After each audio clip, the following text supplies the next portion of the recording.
జీవితంలో ఎప్పుడైనా అన్నీ నాశనమైపోయినట్టు అనిపిస్తే ఆ సమయంలో సోమవారం రోజున భగవాన్ భోలేనాథ్ యొక్క ఈ దివ్యమైన కథను వినండి. దీన్ని విన్న తర్వాత జీవితంలో మళ్లీ ఎప్పుడూ దుఃఖం రాదు. నా ప్రియమైన స్నేహితులారా, మీ అందరికీ స్వాగతం. ఈ రోజు నేను మిమ్మల్ని విష్ణుపురి నగరానికి తీసుకెళ్తాను. అక్కడ భగవాన్ భోలేనాథ భక్తి ఒక అద్భుతమైన చమత్కారం చేసింది. అది చరిత్రనే మార్చేసింది. ఇది రాజా సత్యవీర్ గారి కథ. వారి జీవితంలో వచ్చిన ఒక తుఫాను అంతా నాశనం చేసేసింది. కాని మహాదేవుని కృప ఎలా ఆ బీడుపడిన ఆటను మళ్లీ సరిచేసిందో తెలుసుకుంటే మీ కళ్లలో నీళ్లు వస్తాయి. మీరు కూడా జీవితంలోని అన్ని దుఃఖాలు తొలగిపోవాలని కోరుకుంటే ఈ కథను పూర్తిగా వినండి. ప్రియమైన భక్తులారా, ఈ అద్భుత కథను మొదలుపెట్టే ముందు సోమవారం వ్రతంతో ముడిపడిన ఒక చాలా ముఖ్యమైన పవిత్రమైన విషయం చెప్పాలి.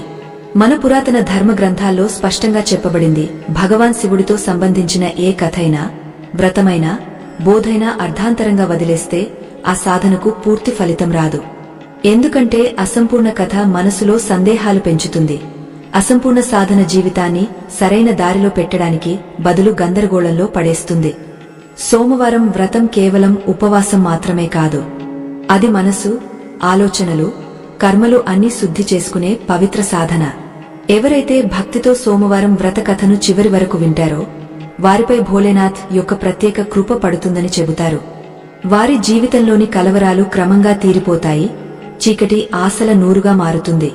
కాబట్టి నా వినమ్ర విజ్ఞప్తి, ఈ రోజు ఈ సోమవారం వ్రత పవిత్ర కథను చివరి వరకు తప్పకుండా వినండి. ఇది కేవలం కథ కాదు, మీ జీవితానికి అద్దం. ఇందులో మీ కర్మలు, మీ భావాలు, మీ భవిష్యత్తు ఒక కలకు కనిపిస్తుంది. బహుశా ఈ కథలోని ఒక్క మాట, ఒక్క సంఘటన మీ జీవిత దిశనే మార్చేస్తుంది, మిమ్మల్ని ప్రభు శివునికి మరింత దగ్గర చేస్తుంది. మీరు నిజమైన సనాతన ధర్మాన్ని అనుసరించేవారైతే భగవాన్ శివుని ఈ బోధలను మీతోనే ఆపేసుకోకుండా కుటుంబం, స్నేహితులు, సమాజం అందరికీ చేర్చడం మీ ధర్మం. కాబట్టి ఈ కథను ఇష్టపడితే లైక్ చేయండి, ఎక్కువ మందికి పంచండి, మా ఛానల్ను సబ్స్క్రైబ్ చేసుకోండి. అప్పుడే సోమవారం వ్రతం, శివకృప, జీవిత బోధలు మీకు నిరంతరం అందుతాయి. ఇప్పుడు పూర్తి భక్తి భావంతో, నమ్మకంతో సోమవారం వ్రత పవిత్ర కథను మొదలు పెడదాం. ఓం నమః శివాయ. భారతదేశంలోని పవిత్ర భూమిపై ఒక పవిత్ర నది ఒడ్డున ఒక అందమైన నగరం ఉండేది. దాని పేరు విష్ణుపురి.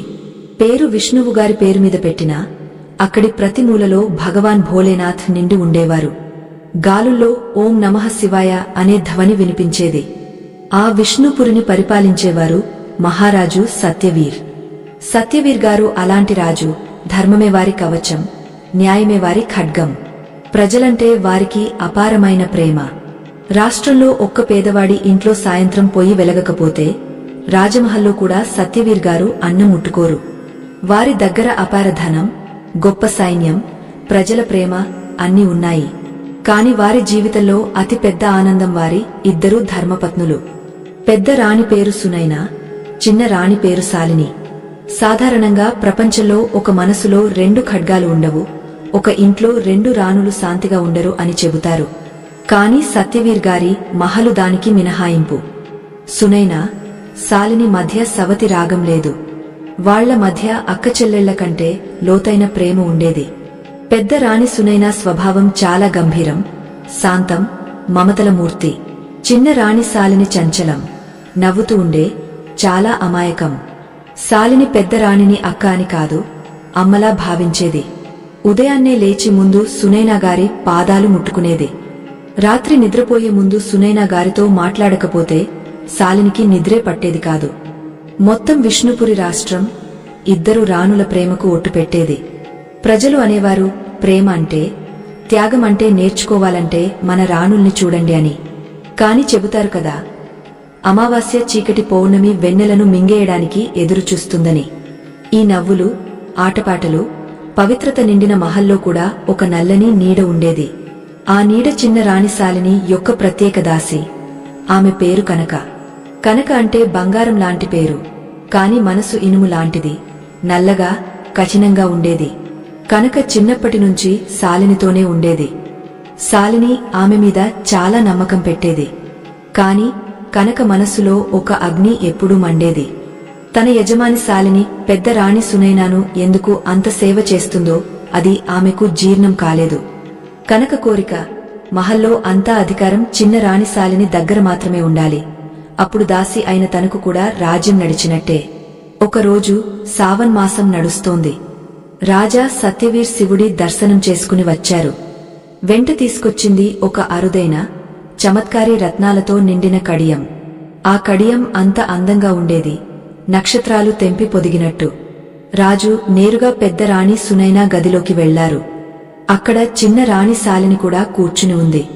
రాజు ఆ కడియం తీసి సునైనా వైపు చాచి, సునైనా, ఇది నీకోసమే ప్రత్యేకంగా తెచ్చాను. నీ చేతికి చాలా మెరిసిపోతుందనిపించింది అన్నారు. సునైనా ఆ కడియం చేతిలోకి తీసుకున్నారు. దాని మెరుపు వల్ల గదంతా వెలిగిపోయింది.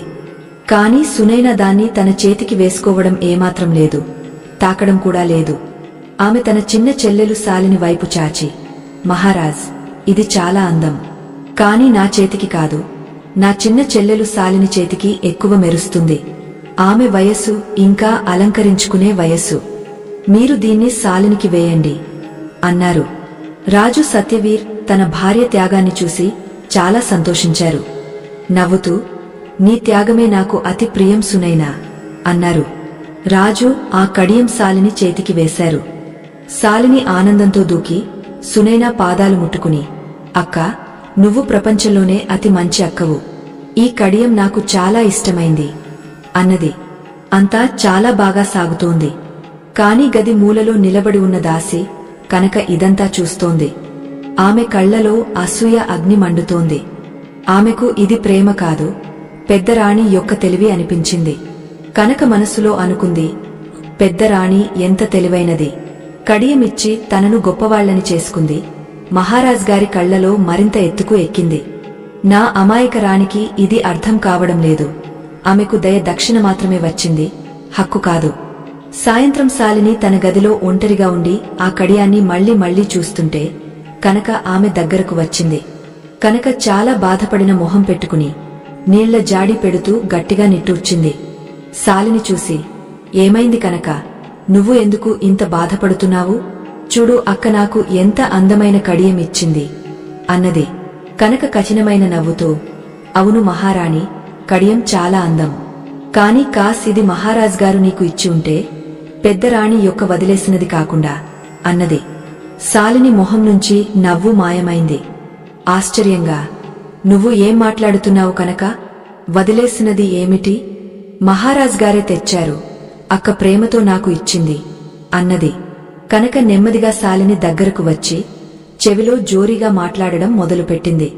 నా అమాయక రాణి, నువ్వు ఇంకా పిల్లవాడివి. రాజకీయాలు అర్థం కావు. కాస్త ఆలోచించు.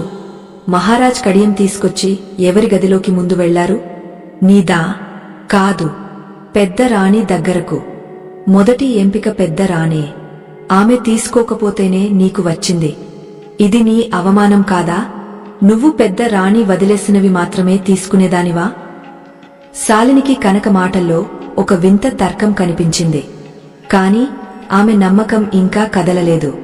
కాదు కనక, నువ్వు తప్పుగా అనుకుంటున్నావు. అక్క నన్ను చాలా ప్రేమిస్తుంది. ఆమె తానే నాకు మెరుస్తుందని చెప్పింది అన్నది. కనక ఇప్పుడు తన పద్ధతి మార్చింది. మరింత గంభీరంగా, మహారాణి, ప్రేమకు రాజ్యాధికారానికి తేడా ఉంది. పెద్ద రాణి చాలా తెలివైనది. కడియమిచ్చి మహారాజ్ గారి మనసు గెలిచింది. ఇక మహారాజ్ గారు పెద్ద రాణి ఎంత త్యాగశీలురాలో అనుకుంటారు. నువ్వు పెద్ద రాణి దయమీద బతికే రాణిగా మిగిలిపోతావు. ఈ రోజు కడియం, రేపు పెద్ద అధికారం ఇచ్చినా ముందు పెద్ద రాణికే వస్తుంది. గుర్తుంచుకో, ఈ మహల్లో నంబర్ 1 ఎవరైతే వాళ్ల సంతానమే రాజ్యం చేస్తుంది. నువ్వు కేవలం నీడలా మిగిలిపోతావు.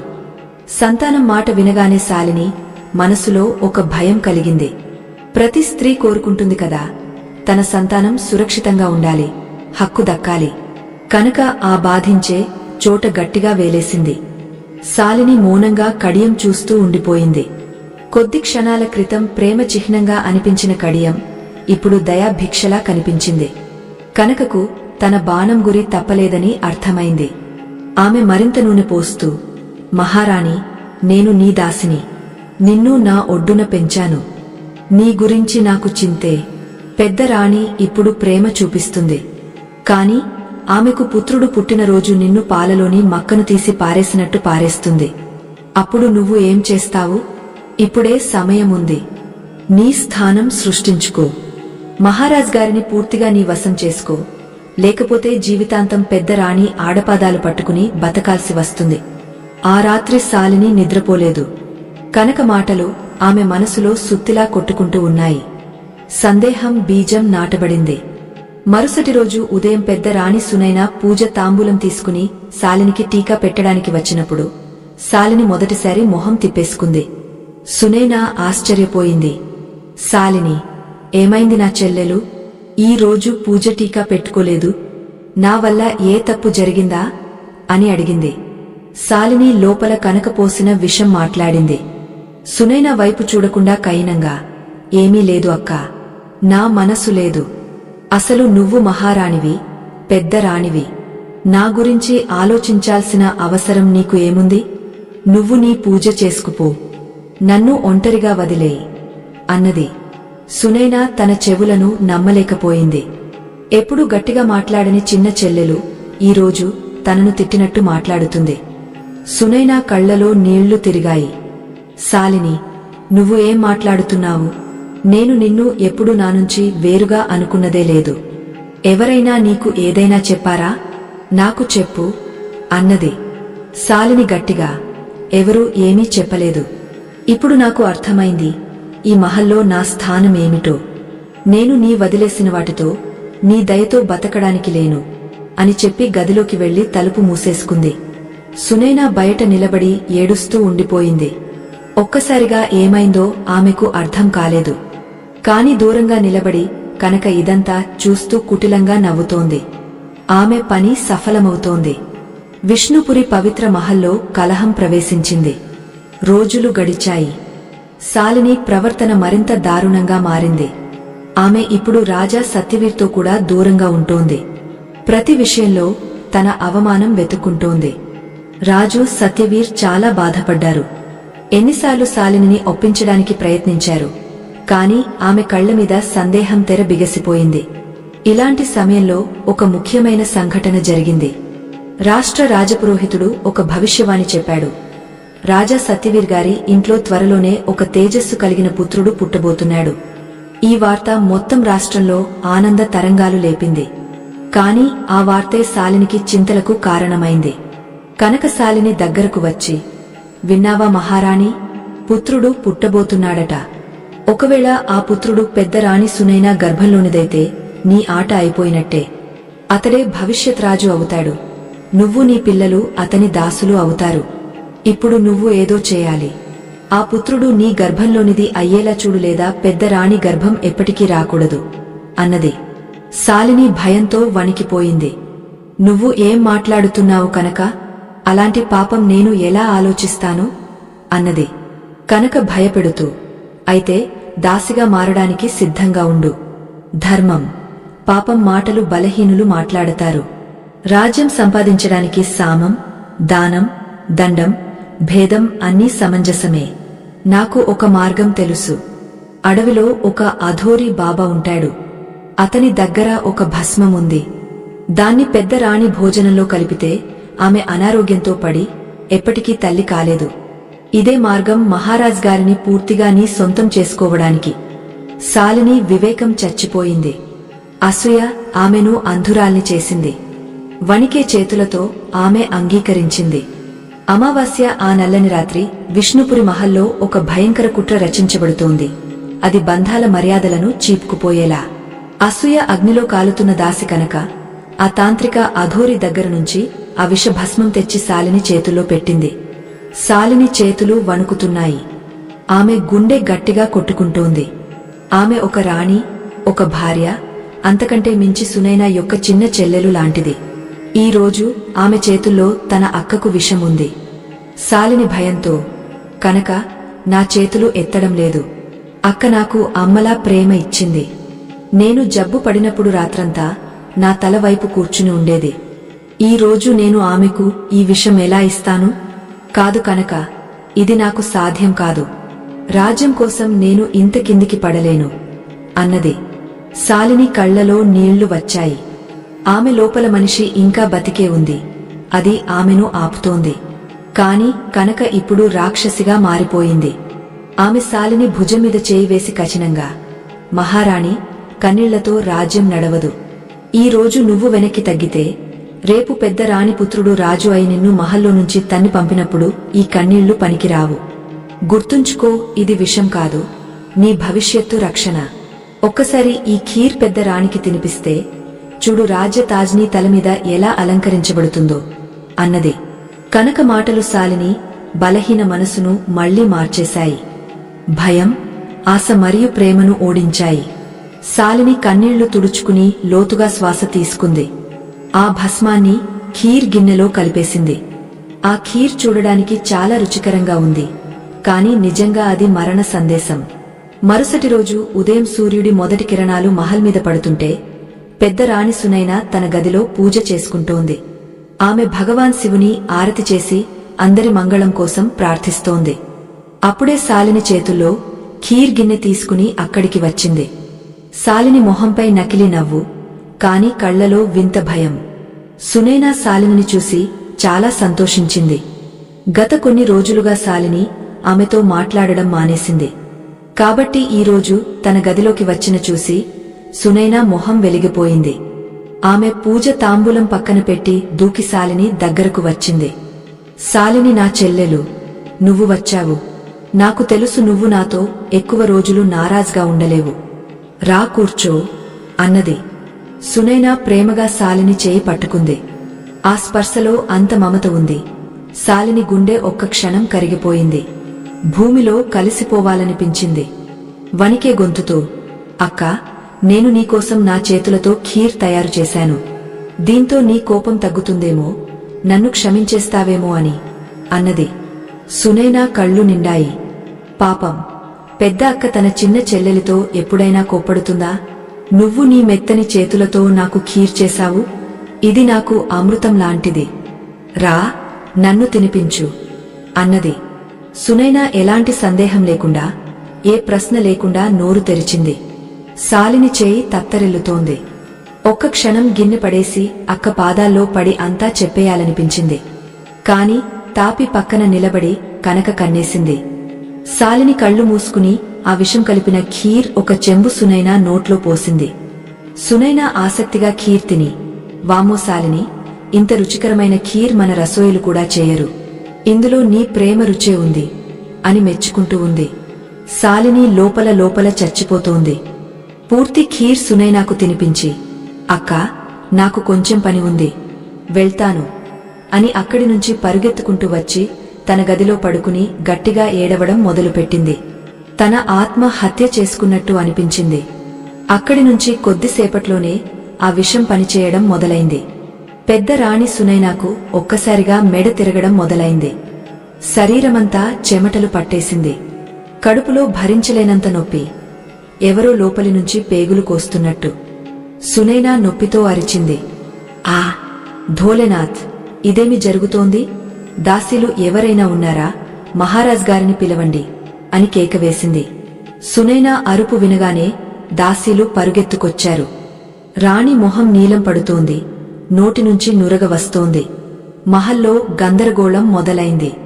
వార్త అగ్నిలాగా వ్యాపించింది. రాజా సత్యవీర్ రాజసభలో కూర్చుని ఉండగా ఒక సేవకుడు ఉలిక్కిపడి వచ్చి, మహారాజ్, పెద్ద దుర్ఘటన జరిగింది. పెద్ద రాణిగారి ఆరోగ్యం ఒక్కసారిగా చాలా దారుణంగా పాడైపోయింది. ఆమె మూర్ఛపోయారు అన్నాడు. రాజు సత్యవీర్ రాజసభ నుంచి నగ్నపాదాలతోనే పరుగెత్తారు. సునైనా గదిలోకి వచ్చి ఆ దృశ్యం చూసి గుండె ముక్కలైపోయింది. ఉదయం వరకు నవ్వుతూ ఉన్న ప్రియ భార్య ఇప్పుడు మంచం మీద బేహోష్గా పడి ఉంది. శ్వాసలు ఆగపోతున్నాయి. సునైనా, సునైనా, కళ్ళు తెరుచు, నీకేమైంది అని ఏడుస్తూ సునైనా తలను ఒడ్డున పెట్టుకున్నారు. రాష్ట్రంలోనే అతి పెద్ద రాజవైద్యుడిని తక్షణమే పిలిపించారు. వైద్యుడు నాడి చూసి కళ్ళు పరీక్షించి బాధతో తల ఊపాడు. రాజు భయంతో, వైద్యుడా, నా రాణికేమైంది? ఆమె బాగుపడుతుంది కదా అని అడిగాడు. వైద్యుడు గంభీరంగా, మహారాజ్, క్షమించండి, ఇది సాధారణ వ్యాధి కాదు. లక్షణాలు చూస్తే మహారాణి శరీరంలో హలాహల విషం ప్రవేశించినట్టు ఉంది. ఈ విషం నెమ్మదిగా ఆమె ప్రాణాలను పీల్చేస్తుంది. నేను ఔషధాలతో ప్రాణాలు కాపాడే ప్రయత్నం చేస్తాను, కాని ఆమె బతకడం ఇక భగవాన్ భోలేనాథ్ కృపమీద ఆధారపడి ఉంది అన్నాడు. విషమని వినగానే రాజు, సత్యవీర్ స్తంభించిపోయారు. అయితే నా మహల్లో నా రాణికి విషం ఎవరు ఇస్తారు? ఇక్కడ అందరూ ఆమెను ప్రేమిస్తారు అని అన్నారు. రాజుకు నమ్మకం కలగలేదు. మహల్ మూలలో నిలబడి శాలిని ఇదంతా చూస్తోంది. రాజు ఏడుపు, అక్క హాలత్ చూసి ఆమె గుండె చిట్లిపోతోంది. కాని ఇక ఆమె ఏమీ చేయలేదు. ఆమె ఇప్పుడు ఈ పాపంలో భాగస్వామి అయిపోయింది. కనుక ఆమె దగ్గరకు వచ్చి నెమ్మదిగా, భయపడకు మహారాణి, ఇక కొన్ని రోజులే, అప్పుడు అంతా నీదే. మొహంపై బాధ నటన కొనసాగించు, లేకపోతే పట్టుబడతావు అన్నది. రోజులు గడిచాయి. కాని సునైనా ఆరోగ్యంలో ఎలాంటి మెరుగులేదు. ఆమె కోమా లాంటి స్థితిలోకి వెళ్లిపోయింది. మాట్లాడదు, వినదు, కేవలం జీవించి ఉన్న శవంలాగా మంచం మీద పడి ఉంది. రాజు, సత్యవీర్ భోజనం మానేశారు. రాత్రింబగళ్ళు సునైనా పక్కనే కూర్చుని శివుని ప్రార్థిస్తారు. మహల్ ఆనందాలు మాటల్లో మారాయి. కాని ఈ మాట మధ్యలో కనక శాలిని పథకం రెండో దశ మొదలైంది. కనక శాలినితో, మహారాణి, ఇప్పుడు రాజు పూర్తిగా విరిగిపోయారు. ఇదే సమయం వాళ్లను ఆదుకోవడానికి. ఇక నువ్వే వాళ్ల ఏకైక రాణివి. వాళ్ల దగ్గరకు వెళ్లి ఓదార్చు, నెమ్మదిగా వాళ్ల దృష్టి నీ వైపు తిప్పు అన్నది. శాలిని అలాగే చేసింది. రాజు దగ్గరకు వెళ్లి భోజనం పెట్టమని బతిమాలి నకిలీ సానుభూతి చూపించింది. రాజు సత్యవీర్కు అనిపించింది, ఈ దున్హక సమయంలో శాలినే తన ఆధారం. ఎవరు ఈ లోకాన్ని నాశనం చేశారో వాళ్లకు తెలియదు. సమయం గడిచింది. ఒకరోజు వార్త వచ్చింది. అది కనక ఎదురుచూస్తున్నది. రాజవైద్యుడు చెప్పాడు, పెద్ద రాణి సునైనా ఇక ఎప్పటికీ తల్లి కాలేదు. విషం ఆమె గర్భాశయం వరకు చేరింది. ఈ వార్త విని రాజు సత్యవీర్కు గొప్ప దెబ్బ తగిలింది. వంశం కొనసాగించే కల కోల్పోయారు. అప్పుడు కనక చాలా తెలివిగా రాజపురోహితులు, మంత్రుల మధ్య వార్త పంచింది, రాజుకు వంశాభివృద్ధి కావాలి, పెద్ద రాణి ఇక అసమర్థ, కాబట్టి ఇక అన్ని ఆశలు చిన్న రాణి శాలిని మీదే. ఒత్తిడి పెరిగింది. చివరికి కనక కోరినట్టే జరిగింది. రాజు సత్యవీర్ బరువైన మనసుతో రాష్ట్ర మంగళం కోసం తన దృష్టి శాలిని వైపు మళ్లించారు. కొన్ని నెలల్లోనే శాలిని గర్భవతి అయింది. మొత్తం రాష్ట్రంలో ఆనందోత్సవాలు జరిగాయి. రాజు సత్యవీర్ కూడా కొంచెం సంతోషించారు. కాని ఆ సంతోషం అసంపూర్ణం. ఎందుకంటే ప్రియమైన సునైనా ఇంకా మరణశయ్య మీద ఉంది. 9 నెలల తర్వాత శాలిని ఒక పుత్రుడిని కన్నది. ఆ బాలుడు చాలా అందంగా ఉన్నాడు. కాని అతని పుట్టుక సమయంలో ఒక వింత సంఘటన జరిగింది. బాలుడు ఏడ్చగానే మహల్ బయట ఒక ఎండిపోయిన భారీ చెట్టు ఒక్కసారిగా కూలిపోయింది. గాలులు గర్జించాయి. రాజపురోహితుడు దీన్ని అపశకునంగా భావించాడు. కాని కనక దాన్ని దబాయించింది. ఇది బాలుడి తేజస్సు ప్రభావం అన్నది. బాలుడికి విక్రాంత్ అని పేరు పెట్టారు. విక్రాంత్ పుట్టుక తర్వాత శాలిని స్థానం మహల్లో అత్యున్నతమైంది. ఆమె ఇప్పుడు పట్టరాణిలాగా అయింది. దాసి కనక ఇప్పుడు ప్రధాన సేవకురాలు అయింది. ఆమె గర్వం ఆకాశాన్ని తాకింది. ఆమె నమ్మకస్తులైన పాత సేవకులను పని నుంచి తొలగించి తనకు ఇష్టమైన చాపలుసులను నియమించడం మొదలుపెట్టింది. పెద్ద రాణి సునైనాను మహల్లోని ఒక పాత, అలక్ష్యం చేయబడిన గదిలోకి మార్చారు. ఆమె సేవకు కేవలం ఒక ముసలి దాసి మాత్రమే వదిలారు. ఆమె పేరు కావేరి. కావేరి చాలా శివభక్తురాలు. పెద్ద రాణి మీద చాలా జాలి కలిగింది. పాపం గిన్నె నిండుతోంది. శాలిని ఇప్పుడు రాణి అయింది. కాని ఆమె మనసు శాంతి శాశ్వతంగా పోయింది. తన బిడ్డ విక్రాంత్ను చూసినప్పుడల్లా అందులో సునైనా బాధ కనిపిస్తుంది. ప్రతిక్షణం ఆమెకు భయం, నా పాపం నా బిడ్డ ముందు బయటపడకూడదు. ఒక రాత్రి శాలినికి భయంకరమైన కల వచ్చింది. భగవాన్ శివుని త్రిశూలం తన బిడ్డ వైపు వస్తోంది. ఒక గొంతు గర్జిస్తోంది, న్యాయం జరుగుతుంది, తప్పకుండా జరుగుతుంది. శాలిని చెమటలు పట్టి మేలుకుంది. పైనున్నవాడు అంతా చూస్తున్నాడని ఆమెకు అర్థమైంది. కాని ఇక తిరిగి మారే మార్గం లేదు. ఆమె బోసిన బీజం ఇప్పుడు ముళ్ళుగా ఆమెను పొడుస్తోంది. సమయం తన వేగంతో సాగింది. నది నీరు ఎప్పుడూ ఆగదు కదా, అలాగే విష్ణుపురి సమయం కూడా ప్రవహించింది. కాని మహల్ లోపల సమయం స్తంభించినట్టు ఉంది. ఒకప్పుడు నవ్వులు, గంటలతో నిండి ఉండే మహల్ ఇప్పుడు వింత నిశ్శబ్దంలో మునిగిపోయింది. పాపం నీడమీద నిలిచిన భవనం ఎప్పుడూ సుఖానికి ఆలవాలం కాదు. ఇది ఇప్పుడు క్రమంగా నిజమవుతోంది. 10 సంవత్సరాలు గడిచాయి. ఈ 10 ఏళ్లలో చాలా మార్పులు వచ్చాయి. రాజు సత్యవీర్ తలలో తెల్ల వెంట్రుకలు వచ్చాయి. కాని ఆ తెలుపు వయస్సు కాదు, చింతలు, దున్హకాలవి. ఒకప్పుడు సింహంలాగా గర్జించే రాజు ఇప్పుడు భుజాలు వంగపోయాయి. ప్రియ భార్య సునైనా ఇంకా అంధకార గదిలో జీవించి ఉన్న శవంలాగా పడి ఉంది. మాట్లాడలేదు, కదలలేదు. కేవలం శ్వాసలు మాత్రమే నడుస్తున్నాయి. యముడు కూడా శివభక్తురాలి ప్రాణాలు తీసుకోవడానికి భయపడుతున్నాడేమో. మరోవైపు మహల్ ఆవరణలో ఒక కొత్త తుఫాను పెరుగుతోంది. అది రాజకుమారుడు విక్రాంత్. విక్రాంత్ ఇప్పుడు 10 ఏళ్లు. చూడడానికి చాలా అందంగా, తేజస్సుగా ఉన్నాడు. తండ్రి సత్యవీర్ లాగానే. కాని స్వభావం తండ్రికి పూర్తిగా వ్యతిరేకం. సత్యవీర్ దయ, ధర్మమూర్తులైతే విక్రాంత్ క్రూరత్వం, అహంకారం పుట్ట. విక్రాంత్ను ఇలా చేసింది ఆ దాసి కనకేవో చిన్నప్పటి నుంచి అతన్ని ఒడ్డున పెంచింది. కనక విక్రాంత్ మనసులో చిన్నప్పటి నుంచే విషం నింపడం మొదలుపెట్టింది. ఎప్పుడూ ఇలాగే బోధిస్తూ ఉండేది, రాజకుమారా, నువ్వు ఈ రాష్ట్ర భవిష్యత్తు. ఈ ప్రపంచమంతా నీ పాదాల ధూళి. నీ మాట విననివాడు కూడా కాల్చివేయడమే రాజధర్మం.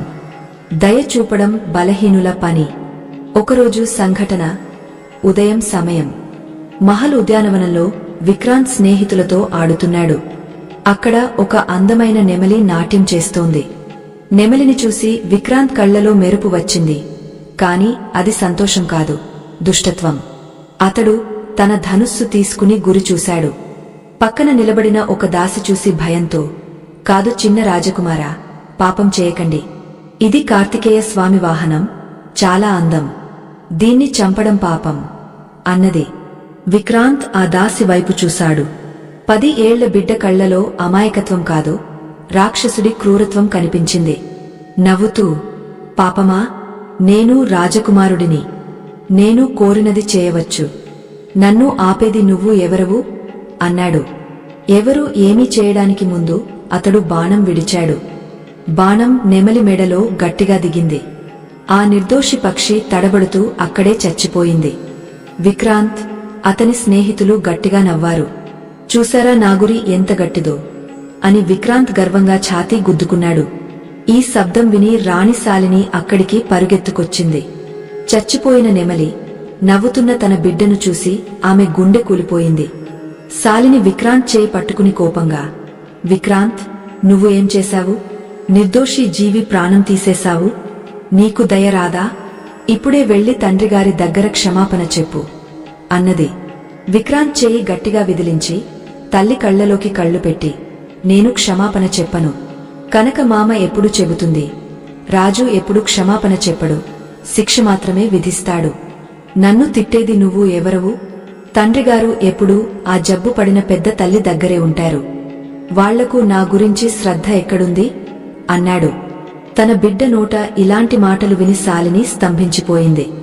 ఎవరో ఆమె చెంపమీద చెంపడెబ్బ కొట్టినట్టు అనిపించింది. ఇవి కనకే విక్రాంత్కు రట్టు చేసిన మాటలు. శాలినికి ఈ రోజు అర్థమైంది. తన బిడ్డను ఆమె కోల్పోయింది. తన చెల్లెలు సునైనాకు విషమిచ్చి పుత్రుడు కావాలని కోరుకున్నది. ఆ పుత్రుడు ఇప్పుడు ఆమె చేతుల్లో నుంచి జారిపోతున్నాడు. అతడు కనక కీలుబొమ్మ అయిపోయాడు. శాలిని కళ్ల నుంచి కన్నీళ్లు కారాయి. కర్మ ఫలితం మొదలైందని ఆమెకు తెలిసొచ్చింది. ఆమె ఒక రాక్షసుడిని కన్నది. అతడు రేపు విష్ణుపురిని నాశనం చేస్తాడు.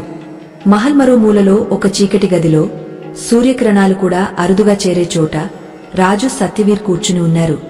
వారి ముందు మంచం మీద సునైనా పడి ఉంది. 10 సంవత్సరాలు గడిచాయి.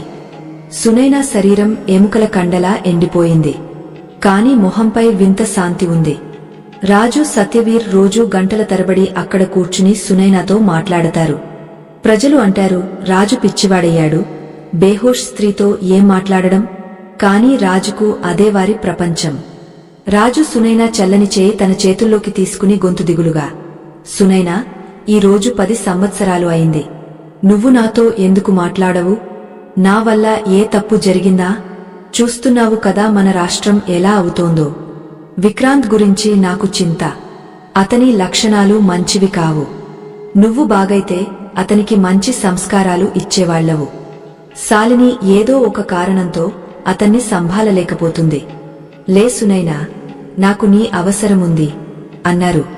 రాజు కళ్ల నుంచి 2 చుక్కల కన్నీళ్లు జారి సునైనా చెంపల మీద పడ్డాయి. అప్పుడు గదిలోకి ముసలి దాసి కావేరి ప్రవేశించింది. కావేరి చేతుల్లో శివుని ప్రసాదం, బిల్వపత్రాలు ఉన్నాయి. ఈ 10 సంవత్సరాలుగా నిర్లక్ష్యంగా సునైనా సేవ చేస్తున్న ఏకైక దాసి కావేరి. ఆమెకు ఒకరోజు భోలేనాథ్ తప్పకుండా చమత్కారం చేస్తాడని నమ్మకం. కావేరి రాజు ఏడుస్తున్న చూసి ఆమె గుండె కూడా నిండిపోయింది. మహారాజ్, ఓపిక పట్టండి. మహాదేవుడు అంతా చూస్తున్నాడు. పెద్ద రాణిగారి శ్వాసలు నడుస్తున్నాయంటే దానికి ఏదో కారణముంది. బహుశా భగవంతుడు వాళ్లను ఒక పెద్ద పనికోసం ఆపి ఉంచాడు అన్నది. రాజు కన్నీళ్లు తుడుచుకుంటూ, కావేరి, నా ఓపిక ఇక విరిగిపోతోంది. నా గతజన్మ పాపాలే నా రాణి భరిస్తుందనిపిస్తుంది. ఎవరి దృష్టి పడిందో మన నవ్వుల గృహానికి అన్నారు. కావేరి మనసులో అంతా తెలుసు. ఇది వ్యాధి కాదు, కుట్ర అని కొంత అనుమానముంది. కాని ఆధారాలు లేకుండా మాట్లాడలేదు. ఎందుకంటే ఇప్పుడు మహల్లో కనక రాజ్యం నడుస్తోంది. మాట్లాడితే కనక ఆమెను చంపేస్తుంది. అప్పుడు పెద్ద రాణి సేవ చేసేవాడు ఎవరు మిగలరు. కాబట్టి మౌనంగా సేవ చేయడమే ధర్మమని కావేరి భావించింది. కావేరి బిల్వపత్రం సునైనా నుదుట మీద పెట్టి చెవిలో నెమ్మదిగా ఓం నమః శివాయ జపం చేసింది. ఇది రోజువారీ నియమం. సాయంత్రం రాజసభ జరిగింది. ఈ రోజు రాజు సత్యవీర్ సభకు రావాల్సి వచ్చింది. ప్రజల సమస్యలు ఉన్నాయి. సభలో రాజకుమారుడు విక్రాంత్ కూడా కూర్చుని ఉన్నాడు. అతని కూర్చునే విధానం చాలా అనుచితం. సింహాసనం మీద మడత పెట్టి పడుకున్నట్టు. ఒక పేద రైతు ఏడుస్తూ సభలోకి వచ్చాడు. మహారాజ్, దుహాయ్, మీ సైనికులు నా పంటను నాశనం చేశారు. భోడాలు అక్కడ పరుగెత్తించారు. నా సంవత్సరం మొత్తం కష్టం బూడిదైపోయింది. నా పిల్లలు ఆకలితో చస్తారు. నాకు న్యాయం చేయండి అని వేడుకున్నాడు. రాజు సత్యవీర్ గంభీరంగా విని, ఇది చాలా తప్పు జరిగింది. ఆ రైతుకు రాజఖజానా నుంచి నష్టపరిహారం ఇప్పటికే ఇవ్వండి. ఆ సైనికులను శిక్షించండి అని ఆదేశించారు. అప్పుడు విక్రాంత్ మధ్యలో లేచి నిలబడి గట్టిగా, ఆగండి తండ్రి, మీరు ఏం చేస్తున్నారు? ఒక సామాన్య రైతు కోసం మీ సైనికులను శిక్షిస్తారా? సైనికులే రాష్ట్ర బలం. వాళ్లు ఖేతల్లో ఘోడాలు పరుగెత్తించినా ఏముంది? ఈ భూమి అంతా రాజుదే. మనకు అభ్యాసం చేసుకునే పూర్తి హక్కు ఉంది. ఈ రైతుకు ఒక్క పైసా ఇవ్వకూడదు. ఉల్టా ఇతన్ని కొరడాతో కొట్టి బయట పంపండి. రేపు మళ్లీ ఫిర్యాదు చేయడానికి ధైర్యం చేయకుండా అన్నాడు. మొత్తం సభ స్తంభించిపోయింది.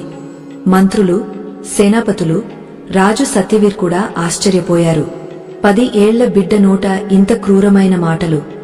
రాజు సత్యవీర్కు ఆగ్రహం వచ్చింది. గట్టిగా, విక్రాంత్, నువ్వు ఏం మాట్లాడుతున్నావు? రాజధర్మం ప్రజలను రక్షించడం, కాల్చి వేయడం కాదు. నీ నాలుకకు అణచివేయి. ఇంకా బిడ్డవి, పెద్దల మధ్య మాట్లాడడం నేర్చుకో అన్నారు. విక్రాంత్ తండ్రిని కన్నేసి చూశాడు. కళ్లలో భయం కాదు, తిరుగుబాటు. కాళ్లు కొట్టుకుంటూ సభ నుంచి బయటకు వెళ్లిపోయాడు. వెళ్తూ వెళ్తూ, ధర్మం, న్యాయం మాటలు పుస్తకాల్లోనే బాగుంటాయి. నిజమైన రాజు అంటే ప్రజలు భయపడేవాడు అన్నాడు. రాజు సత్యవీర్ తల పట్టుకున్నారు. తన పెంపకంపై సందేహం కలిగింది. కాని వాళ్లకు తెలియదు, ఇది వారి పెంపకం కాదు, ఆ నాగిన కనక పెంపకం. రాత్రి శాలిని గదిలో కనక వచ్చింది. శాలిని చాలా కోపంగా ఉంది.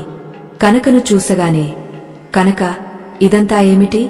ఈ రోజు విక్రాంత్ సభలో మహారాజ్ గారిని అవమానించాడు. ఒక పేదవాడికి కొరడా శిక్ష వేయమన్నాడు. నువ్వు అతనికి ఏం బోధిస్తున్నావు? నేను అతన్ని పెంచమని ఇచ్చాను, పాడు చేయమని కాదు అన్నది. కనక వ్యంగ్యంగా నవ్వింది. ఇప్పుడు ఆమె శాలినికి భయపడదు. శాలిని పాపమే ఆమెను కనక బానిస చేసింది. కనక సోఫాలో హాయిగా కూర్చుని, అరెరె నా అమాయక మహారాణి, నువ్వు ఎందుకు ఇంత భయపడుతున్నావు? విక్రాంత్లో రాజుగుణాలు వస్తున్నాయి. రాజు కఠినంగా ఉండాలి. నీ భర్త సత్యవీర్లాగా మెత్తని మనసుంటే పొరుగు రాష్ట్రాలు క్రింద చబ్బేస్తాయి. నేను అతన్ని సింహంగా తయారు చేస్తున్నాను అన్నది. శాలిని అరిచింది. సింహం కాదు, నువ్వు అతన్ని రాక్షసుడిగా చేస్తున్నావు. నాకు నా పాత బిడ్డ కావాలి. నేను అతన్ని నీనుంచి దూరం చేస్తాను. కనక మొహం ఒక్కసారిగా గట్టిపడింది. ఆమె లేచి శాలిని చాలా దగ్గరకు వచ్చి కళ్లలోకి కళ్ళు పెట్టి భయపెట్టేలా, గొంతు తగ్గించు మహారాణి. నువ్వు ఈ సింహాసనం మీద ఎవరి వల్ల కూర్చున్నావో మర్చిపోకు. నేను నోరు తెరిచి ఆ ఖీర్ విషయం మహారాజ్ గారికి చెప్పేస్తే ఏం జరుగుతుందో ఆలోచించు. విక్రాంత్ బిడ్డ కాబట్టి అతన్ని క్షమించవచ్చు, కాని నిన్ను గోడలో కట్టేస్తారు. కాబట్టి నోరు మూసుకుని తమాషా చూస్తూ రాజ్యం చేయి. విక్రాంత్ ఇక నాది, కేవలం నాది అన్నది. శాలిని నాలుక నోటికి అంటిపోయింది. తన పాపమే ఇప్పుడు ఆమె మెడకు ఉరిశిక్ష ఉచ్చుగా అయింది. ఆమె నిస్సహాయంగా నేలమీద కూర్చుంది. కనక నవ్వుతూ అక్కడి నుంచి వెళ్లిపోయింది. ఆ రాత్రి శాలినికి నిద్ర పట్టలేదు. దాక్కుంటూ పెద్ద రాణి సునైనా గది వైపు వెళ్ళింది. తలుపు ఓడలో నుంచి చూసింది. కావేరి నిద్రపోతోంది. దీపం మెల్లని వెలుగులో సునైనా పచ్చబారిన మొహం మెరిసిపోతోంది. శాలిని దబాయించి లోపలికి వెళ్లి సునైనా పాదాల దగ్గర కూర్చుని ఏడవడం మొదలుపెట్టింది. నెమ్మదిగా సునైనా పాదాలు పట్టుకుని, అక్కా, నన్ను క్షమించు. నేను చాలా పెద్ద పాపం చేశాను. నేను కాలుతున్నాను అక్కా. నా బిడ్డ నా చేతుల్లో నుంచి జారిపోతున్నాడు. అతడు రాక్షసుడిగా మారుతున్నాడు. కాస్త నువ్వు లేచి అతన్ని సంభాలు. నేను నరకానికి వెళ్లడానికి సిద్ధం. కాని నా బిడ్డను కాపాడు అన్నది. శాలిని కన్నీళ్లు సునైనా పాదాల మీద పడుతున్నాయి. అప్పుడు ఒక్కసారిగా ఒక చమత్కారం జరిగింది. బహుశా శాలిని నిజమైన పశ్చాత్తాప కన్నీళ్ల వల్ల కావచ్చు, లేక శివుని లీల కావచ్చు. కోమాలో ఉన్న సునైనా వేళ్లలో చిన్న కదలిక జరిగింది. చాలా సూక్ష్మమైన కదలిక. శాలిని కన్నీళ్ల మబ్బులో చూడలేదు. కాని గాలి దిశ మారుతోంది. విష్ణుపురి మీద నల్ల మేఘాలు కమ్ముకుంటున్నాయి. కాని మేఘాల వెనుక సూర్యుడు ఇంకా తన వంతు కోసం ఎదురుచూస్తున్నాడు. భగవాన్ భోలేనాథ్ చక్కి నెమ్మదిగా గరగరా తిరుగుతుంది. కాని పిండి చాలా సన్నగా వస్తుంది. విక్రాంత్ అధర్మం పెరుగుతోంది. అధర్మం పెరగడమే అతని నాశనం మొదలు. సమయ చక్రం తన వేగంతో సాగింది. చూస్తుంటే చూస్తుంటే మరో 10 సంవత్సరాలు గడిచాయి. ఆ చిన్న బాలుడు విక్రాంత్ ఇప్పుడు 20 ఏళ్ల బలశాలి యువకుడయ్యాడు. శరీర బలం ఎంత పెరిగిందో బుద్ధి అంత భ్రష్టమైపోయింది. కనక విషపూరిత పెంపకం అతన్ని మనిషి కాదు, అహంకార రాజుగా మార్చేసింది. ఒకప్పుడు ధర్మన్యాయ నగరంగా పేరుగాంచిన విష్ణుపురి ఇప్పుడు భయం రాజ్యమైంది. రాజు సత్యవీర్ ఇప్పుడు చాలా ముసలివాడు, బలహీనుడు అయ్యారు. శరీరం తోడుండి ఉన్నా మనసు పూర్తిగా విరిగిపోయింది. మహల్లో ఇప్పుడు రాజు మాట కాదు, యువరాజు విక్రాంత్ మాట నడుస్తుంది. విక్రాంత్ డోరు ఎవరి చేతుల్లో ఉంది? కనక చేతుల్లో. కనక ఇప్పుడు దాసి కాదు, రాజమాతలాగా మారిపోయింది. శాలిని పేరుకు మహారాణి, కాని ఆమె స్థితి దాసి కంటే దారుణం. తన బిడ్డ ముందు తల ఎత్తలేదు. ఒకరోజు సావన్ మొదటి సోమవారం. మొత్తం నగరం భోలేనాథ్ భక్తిలో మునిగిపోయింది. దేవాలయాల్లో ఘంటల ధ్వని, ప్రజలు దుంహకాలు మర్చి శివలింగానికి జలాభిషేకం చేస్తున్నారు. యువరాజు విక్రాంత్ తన గదిలో నిద్రపోతున్నాడు. దేవాలయ ఘంటల శబ్దానికి అతని నిద్ర భంగమైంది. అతనికి గట్టిగా కోపం వచ్చింది. అరిచాడు, ఈ శబ్దమేమిటి? ఎవరి ధైర్యం నా నిద్ర భంగం చేయడానికి? పక్కన కూర్చుని ద్రాక్ష తినుతున్న కనక అగ్నికి నూనె పోసిందేంది. యువరాజ్, ఈ ప్రజలు ఇప్పుడు తలమీద ఎక్కారు. నువ్వు భవిష్యత్ రాజువి. ఈ ప్రజలు ఆ శివుని పూజలో శబ్దం చేస్తున్నారు. ఆ శివుడే నీ తండ్రిని బలహీనుడిగా చేశాడు. నీ బలం చూపించాలి అన్నది. విక్రాంత్ కోపంతో ఎర్రబడ్డాడు. తన ఖడ్గం తీసుకుని నేరుగా ప్రధాన దేవాలయం వైపు బయలుదేరాడు. వెనక వెనక అతని చాపలూసు సైనికులు. దేవాలయంలో గుండెలు చప్పట్లు కొట్టే జనసమూహం. ముసలివాళ్లు, పిల్లలు, స్త్రీలు అందరూ వరుసలో నిలబడి శివలింగానికి జలం పోస్తున్నారు. అప్పుడు గుర్రాల కాలి టప్పుల శబ్దం వచ్చింది. విక్రాంత్ అక్కడికి చేరుకున్నాడు. గుర్రం దిగగానే దేవాలయ ప్రధాన ద్వారానికి గట్టిగా తన్నాడు. ఇదంతా ఆపేయండి అని గర్జించాడు. విక్రాంత్ గర్జన విని అందరూ భయంతో ఉలిక్కిపడ్డారు. సంగీతం, భజనలు ఆగపోయాయి. నిశ్శబ్దం అలుముకుంది. దేవాలయ ప్రధాన పూజారి రాజు సత్యవీర్ గురువు కూడా ముందుకు వచ్చాడు. చేతులు జోడించి, యువరాజ్, ఇది భగవంతుని ఇల్లు. ఇక్కడ కోపం నిషిద్ధం. ఈరోజు సావన్ సోమవారం. ప్రజలు పూజ చేసుకునేలా వదిలేయండి అన్నాడు. విక్రాంత్ పూజారిని కన్నేసి చూసి గట్టిగా చెంపదెబ్బ కొట్టాడు. ముసలి పూజారి తడబడి కింద పడిపోయాడు. పూజ తాంబూలం కింద పడి జలం అంతా నేలమీద చిల్లిపోయింది. ప్రజల్లో గగ్గోలు మొదలైంది. ఎవరూ ఊహించలేదు రహకుల మర్యాదలు కలిగిన ఈ వంశం ఇంత కిందికి పడుతుందని. విక్రాంత్ గట్టిగా అరిచాడు, వినండి విష్ణుపురి ప్రజలారా, ఈ రాష్ట్రంలో ఇక ఒక్క భగవంతుడే ఉంటాడు. అది నేను, యువరాజు విక్రాంత్. నా పూజ చేసేవాడు సుఖంగా ఉంటాడు. ఈ రాళ్ల పూజ చేసేవాడు కారాగారంలో పడేస్తాను. ఈ జోంగ మానేయండి. అప్పుడు జనసమూహంలో ఒక ముసలమ్మ, చేతులు వణుకుతున్నాయి, ముందుకు వచ్చింది. ఆమె ఎవరో కాదు, కావేరి. పెద్ద రాణి సునైనా బాగోగుల కోసం దాక్కుంటూ పూజ చేసుకోవడానికి వచ్చింది. కావేరికి ఓర్పు మీరింది. వణుకుతున్న గొంతుతో, యువరాజ్, పాపం గిన్నె నింపకండి. ఇదే మహాదేవుడు ఓ నీ పుట్టుకకు కారణమైనవాడు. తండ్రి అవమానం చేయకు. పైనున్నవాడి దెబ్బకు శబ్దముండదు, కాని పడితే రక్షకుడు ఎవడు ఉండడు అన్నది. విక్రాంత్ తిరిగా కావేరి వైపు చూశాడు. ఆమెను గుర్తుపట్టాడు. ఆ జబ్బు పడిన పెద్ద తల్లి సేవ చేసేదాసి. విక్రాంత్ క్రూరంగా నవ్వాడు. అరెరే, ఆ పిచ్చి స్త్రీ దాసివే కదా. బుద్ధి ముసలివాళ్లు నాకు బోధ చేస్తారా అని సైనికులకు ఆదేశించాడు. ఈ బుద్ధిని పట్టుకుని కొరడాలతో కొట్టి నగరం బయటపడేయండి. నా మాటకు వ్యతిరేకంగా మాట్లాడితే ఏం జరుగుతుందో అందరికీ తెలియాలి. సైనికులు కావేరిని ఈడ్చుకుంటూ తీసుకెళ్లారు. కావేరి అరిచింది, హే భోలేనాథ్, ఇక నీ మూడవ కన్ను తెరువు. పాపం తలపైకి ఎక్కిపోయింది. ఈ వార్త మహల్లో రాజు సత్యవీర్ దగ్గరకు చేరగానే వాళ్లు లాగి ఆనుకుని అక్కడికి వెళ్లే ప్రయత్నం చేశారు. కాని కనక మహల్ ద్వారాల దగ్గరే వాళ్లను ఆపింది. కనక రాజు ముందు నిలబడి, మహారాజ్, ఎక్కడికి వెళ్తున్నారు? ముసలి వయస్సులో విశ్రాంతి తీసుకోవాలి. బయట యువరాజు రాష్ట్రం సంభాలిస్తున్నాడు. అతని పని చేసుకునేలా వదిలేయండి అన్నది. రాజు సత్యవీర్ కనకను చూశారు. వారి కళ్లలో ఈరోజు వేరే తేజస్సు కనిపించింది.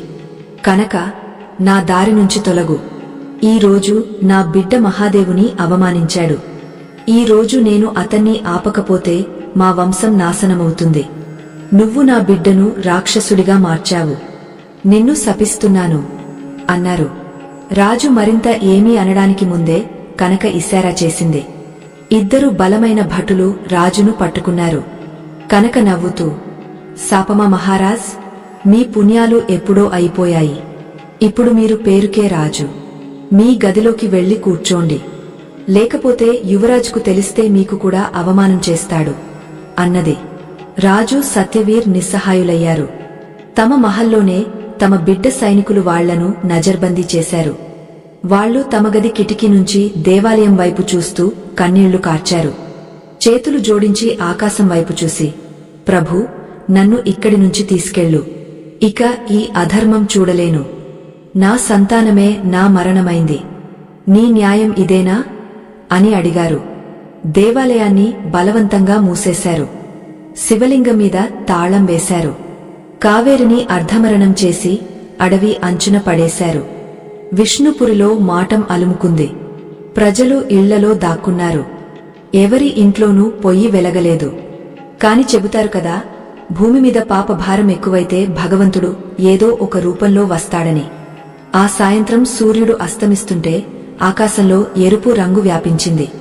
విష్ణుపురి సరిహద్దుల్లో ఒక అఘోర సాధువు వచ్చాడు.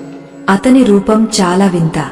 నుదుట భస్మం, మెడలో రుద్రాక్షమాలలు, చేతిలో చిమట, కళ్లలో సూర్యుడి లాంటి తేజస్సు. వెంట సైన్యం ఏమీ లేదు.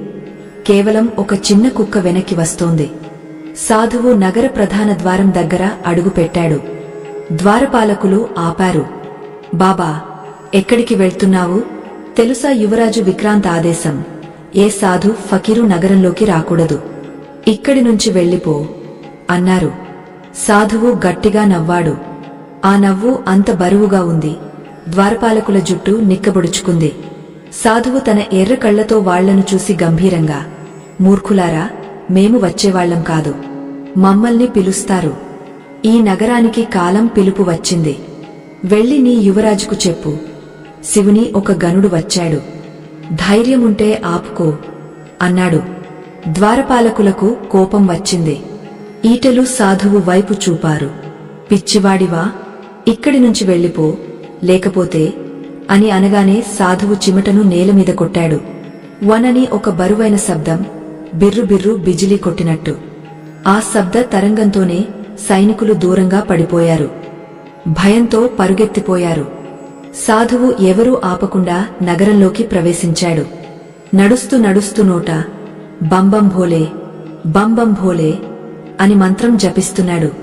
ప్రజలు కిటికీల నుంచి దాక్కుంటూ చూస్తున్నారు. అందరి మనసులో ఒక్కటే ప్రశ్న, ఇతడు ఎవరు? మనల్ని కాపాడడానికి వచ్చాడా, లేక విక్రాంత్ కోపానికి బలైపోతాడా? సాధువు నడుస్తూ రాజమహల్ ఎదురుగా ఉన్న చౌరస్తాలో ఆగాడు. అక్కడ ఆసనం వేసుకుని కళ్ళు మూసుకుని కూర్చున్నాడు.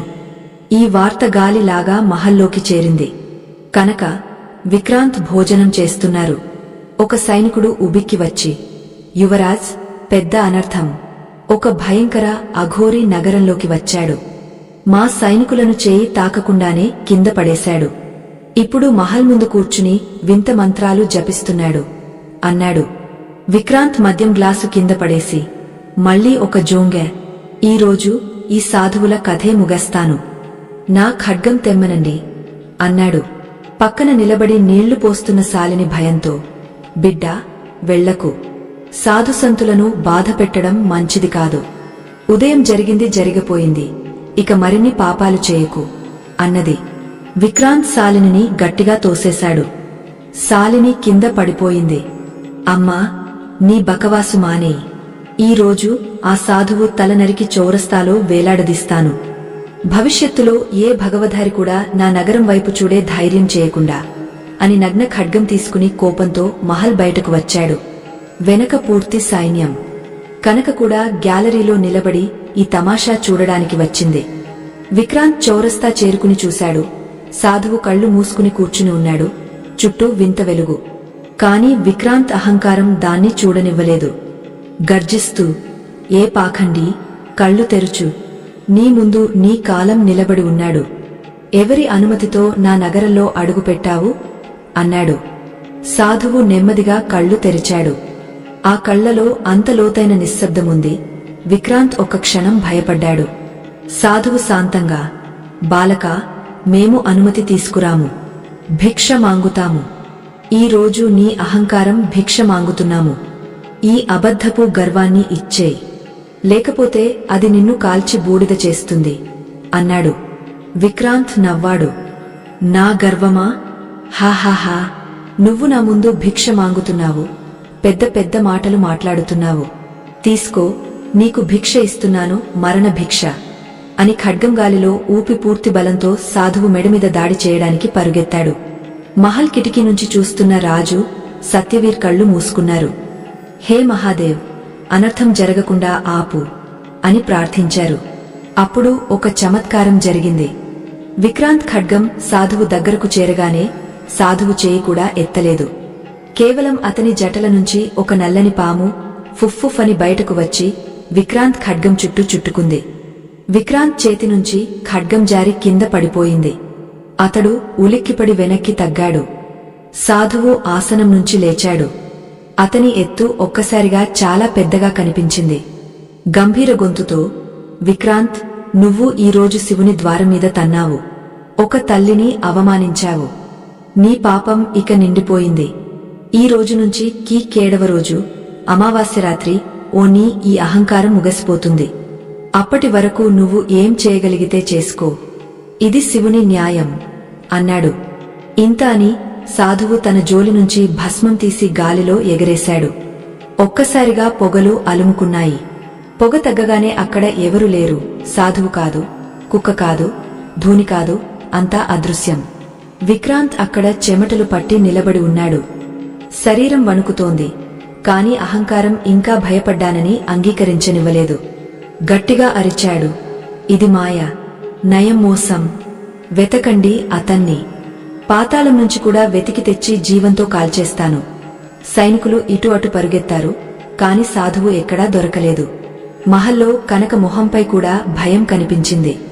మొదటిసారి ఆమెకు భయం కలిగింది. 7 రోజులు. 7వ రోజు ఏం జరుగుతుంది?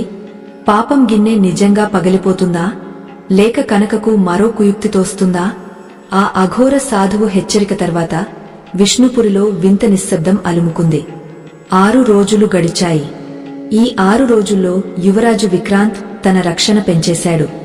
మహల్ చుట్టూ వేలాది సైనికులు నియమించాడు. ఏ కాలం నన్ను తాకగలదో చూద్దాం అని అనుకున్నాడు. కాని మనసు లోపల ఎక్కడో భయం కూరుకుపోయింది. రాత్రి నిద్ర పట్టేది కాదు. మద్యం నశాలో భయాన్ని దబ్బేసుకునే ప్రయత్నం చేస్తున్నాడు. మరోవైపు దాసి కనక కూడా భయపడిపోయింది. మొదటిసారి తన ఆట ఇక అయిపోతుందనిపించింది. తాంత్రికులతో హవనాలు చేయించింది, విక్రాంత్కు ఏ హాని రాకూడదని. కాని పాపం గిన్నె నిండిపోతే పగలాల్సిందే. చివరికి 7వ రోజు రాత్రి వచ్చేసింది. అమావాస్య రాత్రి. ఆకాశంలో నల్ల మేఘాలు ప్రళయం రానట్టు కమ్ముకున్నాయి. గాలులు అరుస్తున్నాయి. మహల్లోని దీపాలు తమంతట తామే ఆరిపోతున్నాయి.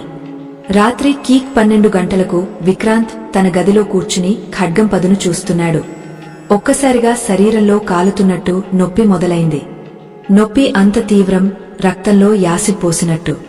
అమ్మా, నన్ను కాపాడు అని అరిచి నేలమీద పడిపోయాడు. అతని అరుపు విని శాలిని, కనక పరుగెత్తుకొచ్చారు. విక్రాంత్ శరీరం నీలం పడుతోంది. శ్వాస తీసుకోవడం కష్టంగా ఉంది. రాజవైద్యుడిని పిలిచారు, కాని ఏ మందు పనిచేయడం లేదు. విక్రాంత్ తడబడుతూ, అమ్మా, చాలా నొప్పి. అస్సదు. సాధువు నిజమే అన్నాడు. నన్ను కాపాడు అమ్మా అన్నాడు. తన బిడ్డను చస్తుంటే చూడలేక శాలిని ఓపిక దాటం వచ్చింది. ఇది వ్యాధి కాదు, తన పాపాల శిక్ష అని అర్థమైంది.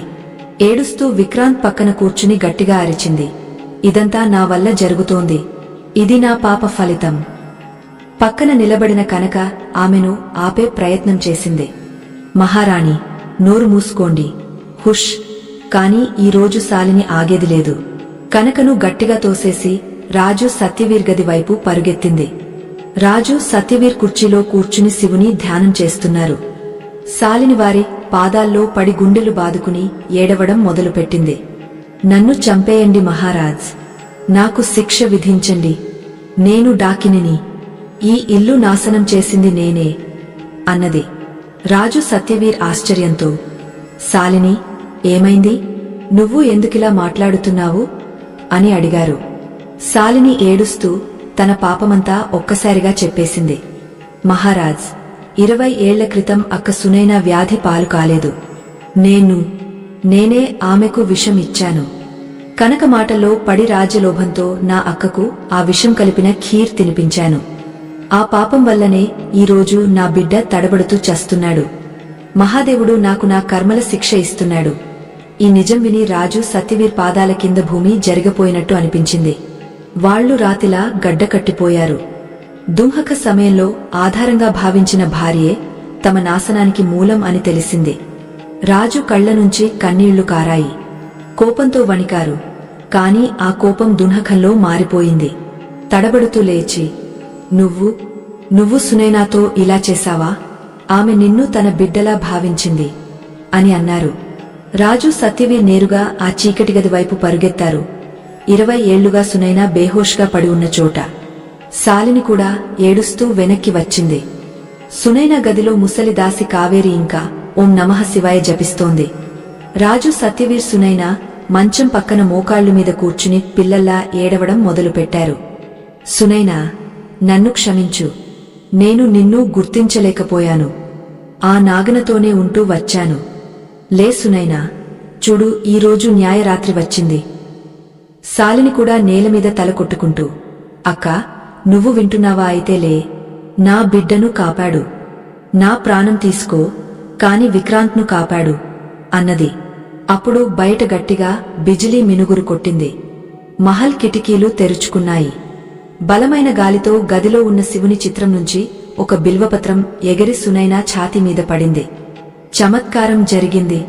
20 ఏళ్లుగా రాతిలా ఉన్న సునైనా వేళ్లు కదిలాయి. లోతుగా శ్వాస తీసుకుంది. మూసుకున్న కళ్ళు నెమ్మదిగా తెరుచుకున్నాయి. రాజు సత్యవీర్, కావేరి ఆనందంతో ఉప్పొంగపోయారు. సునైనా, నువ్వు మేల్కున్నావు. సునైనా బలహీన గొంతుతో, మహారాజ్, నీళ్లు అన్నది. రాజు తక్షణమే నీళ్లు పోశారు. సునైనా కళ్ళు పూర్తిగా తెరిచి చూసింది. శాలిని తన పాదాల్లో పడి ఏడుస్తోంది. సునైనా మమతల మూర్తి. 20 ఏళ్ల బాధ గుర్తుకు రాలేదు. కేవలం చిన్న చెల్లెలు ఏడుపు వినిపించింది. సునైనా నెమ్మదిగా చేయి చాచి శాలిని తలమీద పెట్టింది. శాలిని పైకి చూసింది. నమ్మలేకపోయింది. అక్కా, నువ్వు నన్ను క్షమించావా? నేను నిన్ను చంపే ప్రయత్నం చేశాను అన్నది. సునైనా నవ్వుతూ, పాపాన్ని ద్వేషించు, పాపిని కాదు. శివుడు నాకు కొత్త జీవితమిచ్చాడు. అప్పుడు పాత కసిని ఎందుకు ఉంచుకోవాలి? కాని విక్రాంత్ ఎక్కడా? అతని ఏడుపు వినిపిస్తోంది. శాలిని విషయం చెప్పింది. విక్రాంత్ మరణ శయ్యమీద ఉన్నాడు. ఇప్పుడే మేలుకున్న సునైనా, నన్ను అతని దగ్గరకు తీసుకెళ్ళండి అన్నది. రాజు, సేవకుల సాయంతో సునైనా విక్రాంత్ గదికి చేరింది. విక్రాంత్ చివరి శ్వాసలు తీస్తున్నాడు. శరీరం నలుపు పడిపోయింది. సునైనాను చూడగానే అక్కడున్నవాళ్లు ఆశ్చర్యపోయారు. సునైనా విక్రాంత్ పక్కన వెళ్లి అతని నుదుట మీద చేయి పెట్టి కళ్ళు మూసుకుని భగవాన్ శివుని ప్రార్థించింది. హే భోలేనాథ్, నేను జీవితాంతం నిజమైన మనసుతో నీ భక్తి చేశాను. ఎప్పుడూ ఎవరి చెడు కోరలేదు. అయితే నా ఈ బిడ్డ ప్రాణాలు కాపాడు. అతని పాపాలు క్షమించు ప్రభు. ఒక తల్లి నిజమైన ప్రార్థనను మహాదేవుడు విన్నాడు. సునైనా చేతి నుంచి దివ్యశక్తి బయటకు వచ్చి విక్రాంత్ శరీరంలోకి చేరింది.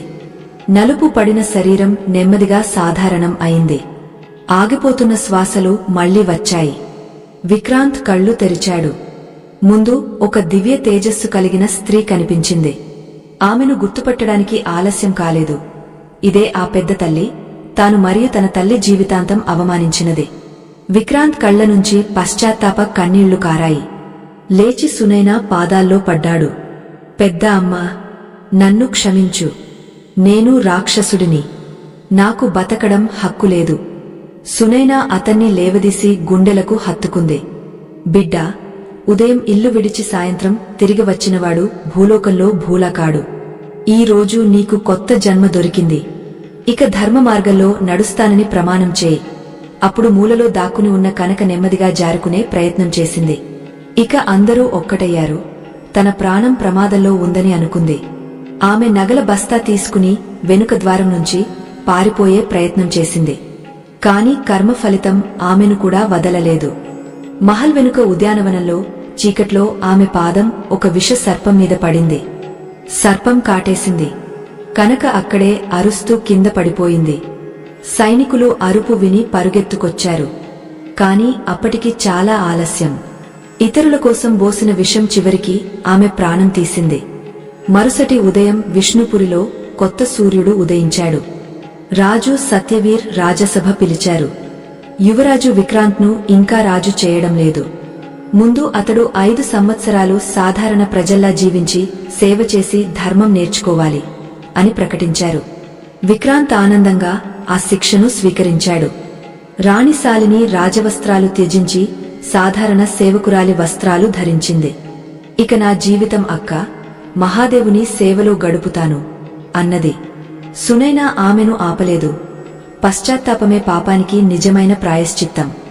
విష్ణుపురి మళ్లీ సుఖసంతోషాలతో నిండిపోయింది. ప్రతి సోమవారం రాజు సత్యవీర్, రాణి సునైనా, శాలిని, విక్రాంత్ అందరూ కలిసి శివాలయానికి వెళ్లి మహాదేవునికి జలాభిషేకం చేస్తారు. ప్రియమైన భక్తులారా, ఈ కథ నుంచి మనకు 2 గొప్ప బోధలు దొరికాయి. 1, ఎలాంటి కర్మ చేస్తామో అలాంటి ఫలితమే వస్తుంది. ఇతరుల కోసం గొయ్యి తవ్వితే ఒకరోజు మనమే అందులో పడతాము. 2, ఓ భగవాన్ భోలేనాథ్ ఎంతో దయామయుడు. పాపి కూడా నిజమైన మనసుతో పశ్చాత్తాప పడి శరణు కోరితే ఆయన క్షమిస్తాడు. కాని క్షమాపణ కోసం అహంకారాన్ని వదులుకోవాలి. ఈ భగవాన్ భోలేనాథ్ కథ మీకు ఇష్టమైతే కామెంట్లో హర హర మహాదేవ్ అని తప్పకుండా రాయండి. ఈ కథను ఎక్కువ మందికి పంచండి. మీ కుటుంబంలో, స్నేహితుల్లో అందరికీ ఈ దివ్య కథ చేరేలా చూడండి. మనం అందరం కలిసి మహాదేవుని ఆశీస్సులు పొందుదాం. ఇలాంటి పవిత్ర కథలు, భక్తిగాథలు మీకు నిరంతరం అందించడానికి మా ఛానల్ను సబ్స్క్రైబ్ చేసుకోండి. గంట సింబల్ నొక్కండి. అప్పుడే ప్రతి కొత్త కథ మీకు ముందుగా అందుతుంది. ఓం నమః శివాయ. హర హర మహాదేవ్.